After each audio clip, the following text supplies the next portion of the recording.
Hey, salut tout le monde, j'espère que vous allez bien, j'espère que vous êtes en forme. Aujourd'hui on se retrouve pour une toute nouvelle vidéo. Alors là c'est une vidéo particulière, je vais vous présenter des processeurs. Alors qu'est-ce que c'est les processeurs? C'est ce qui permet de faire marcher votre ordinateur fixe. Donc en gros je vais vous présenter plusieurs processeurs. Voilà, en gros ça va justement les meilleurs pour 2022 et pourquoi j'ai choisi cela et pas forcément d'autres. Donc il y a du AMD et du Intel, c'est ceux qui sont sur le marché actuellement. Mais sur les dernières générations et pourquoi j'ai choisi cela et pas un autre. Voilà, donc je les mettrai en description si vous le souhaitez directement. N'hésitez pas à mettre un petit pouce bleu, à vous abonner. Ça peut se discuter, hein, je dis pas le contraire. Il y en a d'autres qui sont peut-être mieux que d'autres, etc. Ça peut se discuter, bien évidemment. Jouer aux jeux vidéo, du multitâche. Voilà, dans toutes les catégories confondues pour moi. Donc là, pour le premier, on est sur quelque chose de le AMD Ryzen 7 5800X, donc la dernière génération qu'a sorti AMD. Donc on est sur un processeur quand même très grand public et vraiment accès à tout le monde. Alors pourquoi AMD? Déjà c'est parce qu'AMD sont quand même assez concurrentiels avec Intel et pas mal moins cher et très bien pour le multitâche. Donc pour tout ce qui est montage vidéo, le rendu, voilà, pour ce qui est jeux vidéo. Et aussi même si Intel est quand même largement dessus mais très cher aussi.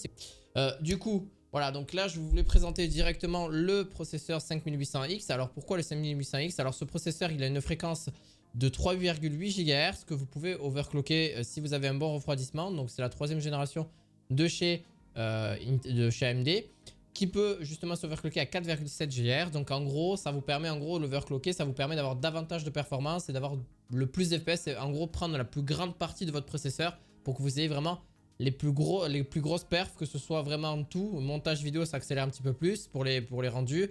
Pareil pour les photos, enfin les Photoshop, pareil pour... Voilà, enfin, Photoshop pas forcément, mais beaucoup plus les jeux vidéo en général pour gagner davantage d'FPS, etc. C'est quand même pas mal. Ce qu'on aime bien, moi en tout cas, ce que j'aime bien, c'est les performances. Vraiment très bien et parfait pour le jeu vidéo, comme je vous ai dit. Faible consommation, en vrai, il consomme pas énormément. Il faut quand même coupler avec quand même tout ce que je vous dis là, ce que je vous conseille en tout cas, c'est de ne pas mettre forcément le ventirad. Le ventirad, c'est ça ce qui refroidit de base, mais celui de base n'est pas forcément très performant. Ce que je vous conseille, c'est prendre un ventirad beaucoup plus conséquent ou à la rigueur un water cooling si vraiment à la rigueur. Mais maintenant, les ventirad font très bien le travail pour même de très gros processeurs. Donc voilà, à voir. Et encore le Ryzen 7 5800X, c'est vraiment pour moi le processeur qui fait la multitâche au complet. Du meilleur jusqu'au plus pire, pas forcément. On va dire en fonction des besoins de chacun. Donc là, on est parti pour un processeur. Alors là, ce processeur-là, il est tout particulier. Je crois que j'avais déjà fait une vidéo, mais pas forcément sur cette gamme-là. Donc c'est Ryzen 7 5700G. Alors pourquoi je présente là? Parce que cela, le G, ça veut dire qu'à la fin, vous avez une partie graphique. Alors ça, c'est vraiment bien si vous n'avez pas un très gros budget, si vous n'avez pas l'argent pour vous payer une carte graphique. C'est excellent, ce processeur est excellent parce qu'il est 8 cœurs. Donc vous avez 8 cœurs quand même pour pouvoir travailler, etc. Donc c'est très conséquent. Si vous voulez faire un petit peu de jeux vidéo, etc. ou même du Photoshop, même de la rendu, ça marche aussi, il n'y a pas de souci. Vraiment très bien. Donc pour jouer aux jeux vidéo, c'est quand même bien, mais à faible résolution. Il ne faut pas non plus exagérer si vous n'avez pas une grosse carte graphique dedans. Si vous n'avez pas le budget, c'est excellent. Bon, bien sûr, avec un refroidissement derrière, c'est quand même mieux. Donc, même s'ils incluent un refroidisseur quand même derrière, mais c'est ce que je vous conseille quand même de privilégier ça. On va passer dans la gamme de Intel, donc Intel Core 12600K. Donc c'est pour moi un très bon processeur de chez Intel qui est très polyvalent. Alors pourquoi pas un i7 et pourquoi pas un i9? Là en vrai ça suffit largement. Vous avez une prise en charge au niveau de la DDR4 et de la DDR5. Donc c'est une gamme qui vient de sortir au niveau des barrettes de RAM. Donc on est passé à la 5e génération de la DDR. Franchement il est très concurrentiel. Il y a quand même une différence de puissance entre l'Intel Core i5 12600K et l'Intel Core i9 12900K et d'environ 10%. Donc comment vous dire que ce processeur, je le trouve quand même vraiment performant parce qu'il y a quand même 10% juste d'écart entre un i9 et un i5 12600K qui est très performant. Donc aujourd'hui, entre tous les Intel qui sont sortis, parce qu'ils en sortent un chaque année, ils n'augmentent pas beaucoup en termes de performance. Pour vous dire, j'ai toujours un Intel Core i7 8700K, donc de 8e génération. Là, on est passé à la 12e. Je vais attendre d'avoir la 13e voire la 14e pour pouvoir mettre dans mon PC, mais ça suffit largement aujourd'hui pour jouer aux jeux vidéo, pour faire le multitâche. Moi ça me sert vraiment bien aujourd'hui, donc voilà, et pourquoi pas passer sur du AMD, encore mieux, hein, comme je vous ai dit, c'est peut-être bien aussi. Après, excellente performance à monocœur, vous avez une bonne performance en jeu, couplé avec des cartes graphiques, etc. Donc prévoir un ventirad, et par contre ça c'est quand même, ça c'est sûr et certain, il faut. Franchement très très bon et un budget vraiment pas si cher que ça. D'ailleurs tous les prix seront en description ou même seront sur la vidéo directement parce que j'ai pas retenu tous les prix de chaque processeur. Donc vous les aurez justement en haut. On est sur du 10 cœurs, donc c'est un processeur énorme. Le 12600K pour moi est très équivalent parce qu'on est sur un processeur de 10 cœurs quand même. Et 16 threads, donc 16 fils de calcul en gros. Franchement très bon processeur que vous pourrez monter au niveau des performances. Vraiment très bien de 3,6 à 4,9 GHz pour les 6 cœurs. Donc c'est vraiment, c'est pour ça que je le trouve vraiment bien. Alors petit inconvénient, plus cher que ses concurrents AMD Ryzen, mais besoin d'une carte mère avec le nouveau socket. Donc le nouveau socket c'est LGA 1700. Voilà. Donc il faut compter les nouvelles sockets, enfin les nouvelles cartes mères justement pour être compatible avec ce processeur là. Donc c'est un petit peu le côté convénient du 12600K. Ryzen 3 3200G. Alors là c'est pareil, vous avez un processeur plutôt polyvalent, très peu cher aussi, moins cher que son Ryzen 7 5700G.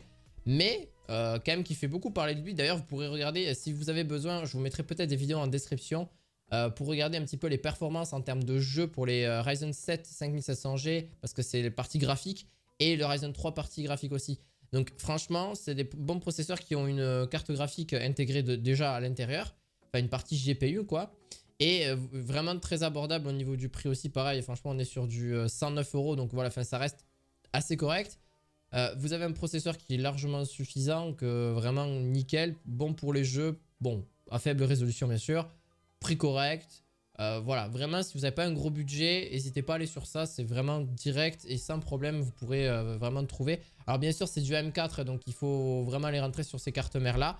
Parce que bon, il n'y a pas, quasiment tous les processeurs AMD vont tout la même type de carte mère à M4 tout le temps, donc c'est pas très grave à la rigueur. Et on est sur un processeur, attendez je vais vous dire ça de suite. Le 3200G est à 200, non il est même moins cher que ça, il est à 240 et quelques euros. Donc vous voyez, pour quelque chose d'à peu près correct, vous avez à 240 €, vous avez un très bon processeur avec une RX Vega dessus. Donc franchement très sympa. Pour le dernier, le 12900F de chez Intel Core i9, donc justement c'est la dernière génération, c'est le tout dernier. Donc oui c'est normal je ne sois pas habillé de la même façon parce qu'il se passe quelques jours, je suis en train de faire le montage en même temps. Du coup on est sur le socket, donc 1700 pour la carte mère. Donc c'est un processeur qui est vraiment fait pour le multitâche. Vous pouvez jouer, vous pouvez faire du montage, surtout très bien pour le jeu vidéo. Le Intel Core i9 généralement c'est très bon pour les jeux vidéo. Vous pouvez jouer, vous pouvez faire du montage vidéo, que ce soit en 4K, en 2K sans problème. Vous avez aussi l'avantage, vous pourrez le tester sur Cinebench. D'ailleurs ce que je vous invite à faire c'est de regarder aussi des vidéos sur le produit pour le jeu vidéo si ça peut vous intéresser. Très bon processeur qui est directement donc sur du 16 cœurs directement. Donc par contre c'est sur des cartes mères 1700, socket 1700. Vous avez une consommation de 125 watts, donc ce qui reste très correct. Une gravure en 10 nanomètres, donc là c'est vraiment très technique. Donc vous avez aussi, donc vous pouvez atteindre jusqu'à 5,2 GHz, donc c'est énormissime. Donc en gros c'est très surtout pour le multicore. Si vous voulez vraiment jouer etc, c'est vraiment très haut. Même si vous voulez vraiment faire du rendu pour que ce soit beaucoup plus rapide etc, c'est vraiment très élevé. De base il est à 3,2 et quelques GHz, donc ça reste très correct en termes de puissance. Vous avez aussi donc alors niveau performance justement pour les cartes graphiques etc, elles pourront supporter du 5.0 sans problème.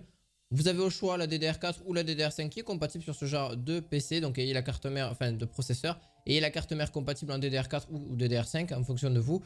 Ce que je vous conseille c'est la DDR5 aujourd'hui. Le petit point faible c'est un peu sa consommation électrique sa consommation électrique, mais aussi son échauffement au niveau thermique, donc il chauffe un petit peu. Mais ça reste vraiment très correct, très bon processeur. Bon juste un petit peu voilà la consommation, mais ça n'a rien de mal. À voir franchement, très bon processeur. Moi j'ai rien à dire de plus, mis à part que voilà il fait beaucoup du multitâche qui est vraiment très complet.